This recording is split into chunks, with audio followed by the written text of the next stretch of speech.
Hello students, welcome to Extra Marks J YouTube channel. So today we are going to discuss a question from JEE Main 2025 2nd April morning shift. Okay? So इस question में आपको दिया हुआ है कि एक real gas का equation है P plus a upon v square v minus b is equal to R T. यहाँ पे पी वी आर टी का मतलब वही यूजुअल मीनिंग है जो रियल गैस में होता था।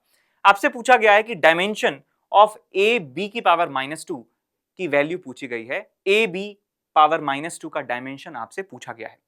डायमेंशन कैसे कैलकुलेट करेंगे देखिए यहाँ पे।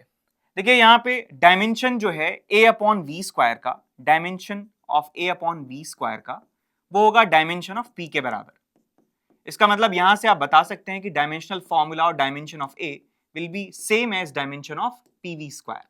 सिमिलरली ये v माइनस बी जो लिखा हुआ है तो b का डायमेंशन वॉल्यूम के जैसा होगा। सो b का डायमेंशन हो जाता है वॉल्यूम के जैसा। आपसे पूछा गया है a b की पावर -2 का डायमेंशनल फॉर्मूला बताइए। सो a b की power -2 which is a upon b square का डायमेंशन आपको बताना है। a is what? a is pv square का डायमेंशन और b स्क्वायर का डायमेंशन मतलब वॉल्यूम स्क्वायर का डायमेंशन। तो आपको यहां से क्या मिल जाता है? आपको मिल जाता है कि this is same as dimension of pressure. Now pressure तो ऑप्शन में है ही नहीं, प्रेशर तो ऑप्शन में है ही नहीं, तो क्या करेंगे? तो आप यदि यहां पे मल्टीप्लाई इसको लिख सकते हैं प्रेशर को फोर्स अपॉन एरिया, कि dimension of pressure is same as dimension of force upon area. यहां पे मैं डायमेंशन ऑफ लेंथ से मल्टीप्लाई कर दूं, डायमेंशन ऑफ लेंथ से डिवाइड कर दूं। So force into length it's like a dimension of work done और dimension of energy, dimension of energy.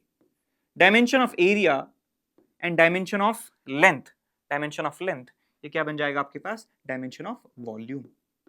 ठीक, याद रखिएगा this is dimension of area, this is not current वाला dimension. So energy upon volume क्या होता है? Dimension of energy density, energy density. तो energy density हमारे पास ऑप्शन में दिया हुआ है और वही हमारा फाइनल आंसर भी होने वाला है। ठीक है, so if you enjoyed this video then please hit the subscribe button to our YouTube channel Extra Marks JEE.